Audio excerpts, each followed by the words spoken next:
Assalamualaikum warahmatullahi wabarakatuh. Saya Muhammad Farah Munawar dari HKIA ingin mempresentasikan mata kuliah ilmu kalam tentang materi modern, memahami kalam ulama modern dan kontemporer.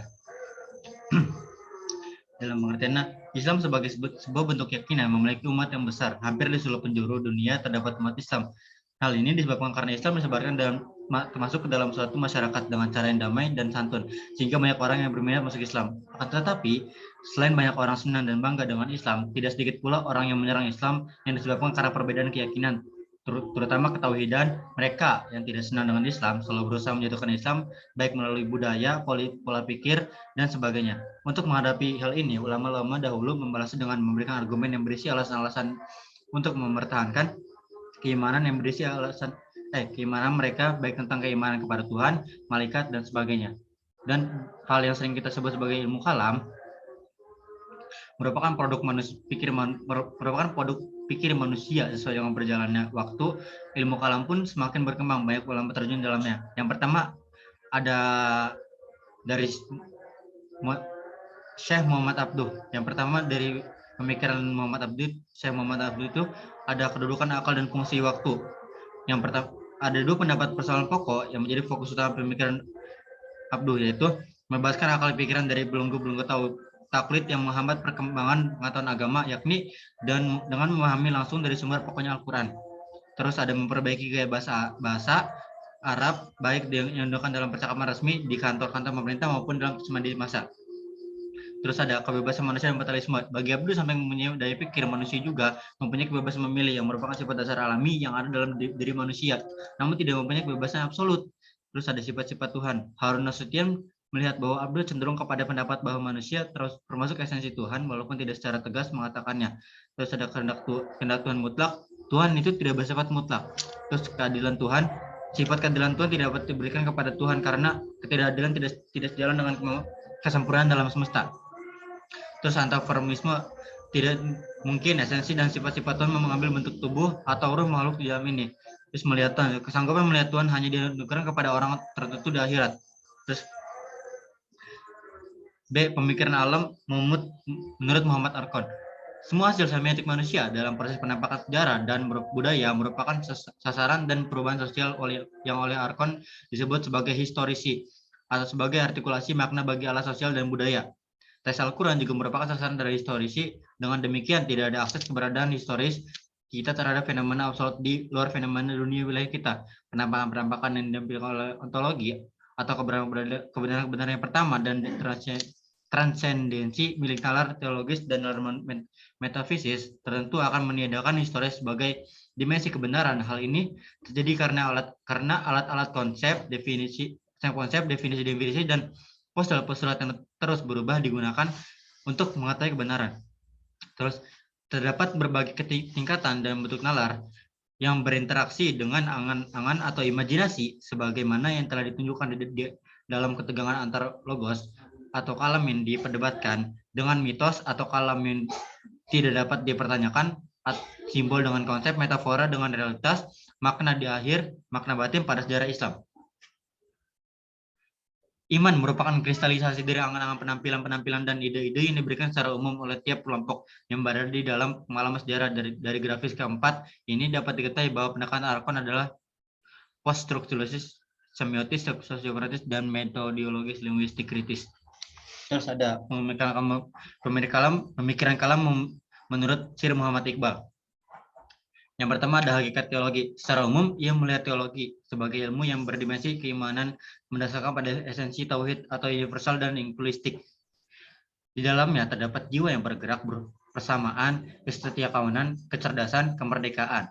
Terus ada pembuktian Tuhan. Dalam pembuktian esensi Tuhan, Iqbal menolak argumen kosmologis maupun ontologis. Ia juga menolak argumen teleologis yang berusaha membuktikan eksistensi Tuhan itu yang mengatur ciptaannya dari sebelah luar. Walaupun demikian, ia menerima alasan teleologis yang imanen atau tetap ada. Jadi Iqbal tetap menafsirkan Tuhan yang imanen bagi alam. Terus ada pemikiran kalam menurut Ismail Raji Al-Faruqi. Pemikiran kalam Ismail Al-Faruqi yaitu tertuang dalam karyanya yang berjudul Tauhid.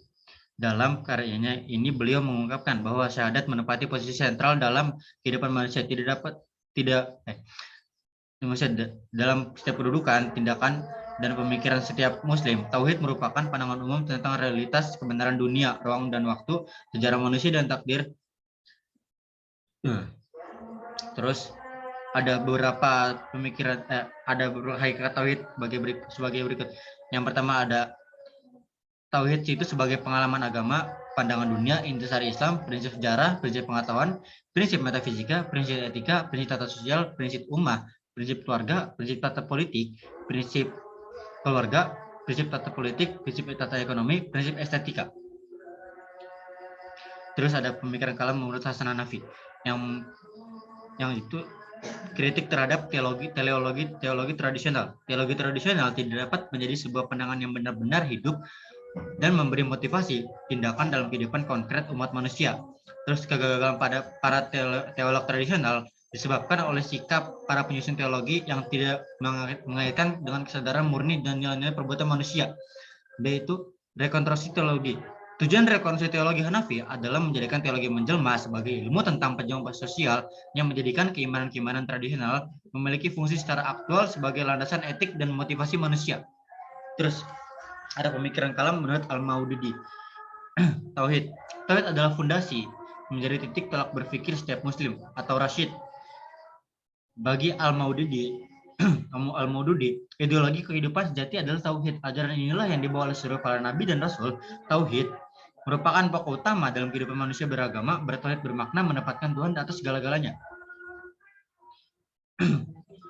Dakwah menekankan pentingnya tiga penting dakwah, yaitu sendiri madu alailah atau masyarakat yang dihadapi, juru dakwah sebagai insan. Terus ada seruan panggilan ilahi rasul yang pemikiran kalam Muhammad Syahrur. Konsep nubuwah dan risalah. Pemikiran dimulai dalam pembedaan antara an-nubuwah dan ar-risalah. Melalui konsep ini ia melakukan sistemasi kitab suci dan hadis. Terus pemikiran ada lagi pemikiran dari Muhammad bin Abdul Wahab. Yang harus disembah hanyalah Allah, dan orang yang menyembah selain darinya telah dinyatakan sebagai musyrik. Kebanyakan orang Islam bukan lagi penganut paham tauhid yang sebenarnya karena mereka meminta pertolongan bukan kepada Allah, melainkan kepada syekh, wali, atau kekuatan gaib. Orang Islam yang berperilaku demikian juga dinyatakan musyrik. Menyebutkan nama nabi, syekh, atau malaikat sebagai pengantar dalam doa dikatakan sebagai syirik. Meminta syafaat selain kepada Allah adalah perbuatan syirik. Bernazar kepada Allah merupakan syirik. Memperoleh pengetahuan kebenaran dari Al-Quran, hadis, dan qiyas merupakan kekufuran. Tidak percaya kepada qada dan qadar Allah merupakan kekufuran. Menafsirkan Al-Quran dengan takwil atau interpretasi bebas termasuk kekufuran. Kesimpulannya, berdasarkan uraian di atas dapat disimpulkan sebagai berikut. Pemikiran kaum modern ini muncul karena pada masa itu umat Islam digambarkan sebagai masyarakat yang beku, kaku, menutup rapat-rapat pintu ijtihad dan mengabaikan peranan akal dalam memahami syariat Allah.